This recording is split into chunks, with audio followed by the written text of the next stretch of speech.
ছোট্টবেলার খেলনাগুলোর মধ্যে একটা দূরবীন অবশ্যই পাওয়া যেত, তাই না? দূর দেশকে হাতছানি দিতে আমরা চোখ লাগাতাম তাতে। কখনো আকাশ, কখনো দূরের পাহাড়, কখনো গাছে গাছে উড়ে বেড়ানো পাখি, আর কখনো কল্পনায় ক্যাপ্টেন জ্যাক স্প্যারোর মতো জলদস্যু। স্মৃতিময় এই দূরবীনেও এখন যুক্ত হচ্ছে অত্যাধুনিক সব প্রযুক্তি। যারা পাখি দেখতে ভালোবাসেন তাদের জন্য কাজ করছে অস্ট্রিয়ার একটি প্রযুক্তি সংস্থা সরোভস্কি অপটিক। তৈরি করছে এআই প্রযুক্তি সম্বলিত স্মার্ট দূরবীন। এর লেন্সে কোনো পাখি ধরা পড়লে তথ্য খুঁজে নিতে পারে নিজ থেকেই। 5 সেকেন্ডের মধ্যে পাখি বা প্রাণীটির নাম পর্দায় দেখা যায়।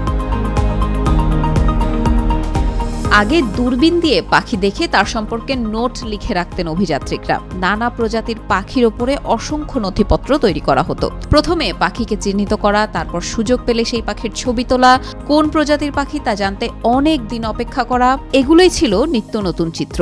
এখন এআই নির্ভর দূরবীন সেই সংকট দূর করে দিচ্ছে। বিশ্বের প্রথম জোড়া স্মার্ট বাইনোকুলার বাজারে ছেড়েছে সরোভস্কি অপটিক। কৃত্রিম বুদ্ধিমত্তা চালিত এই দূরবীন খুব সহজেই 9000 প্রজাতির পাখি ও অন্যান্য বন্যপ্রাণী শনাক্তে সহায়তা করবে। অস্ট্রিয়ার একটি কারখানায় 5 বছর ধরে এই দূরবীনের নকশা করা হয়েছে। এতে আছে 390টি ক্ষুদ্র যন্ত্রাংশ, একটি নিউরাল প্রসেসিং ইউনিট, আছে একটি ক্যামেরা যা হাই রেজুলেশনের ছবি তুলতে পারে। অ্যাপের মাধ্যমে সরাসরি স্মার্টফোনের ছবিও নেওয়া যায়। আছে একটি জিপিএস ব্যবস্থাও যা আপনার অবস্থানের উপর ভিত্তি করে কোন প্রজাতির পাখি দেখার সম্ভাবনা আছে তাও চিন্তা করতে পারে এটি।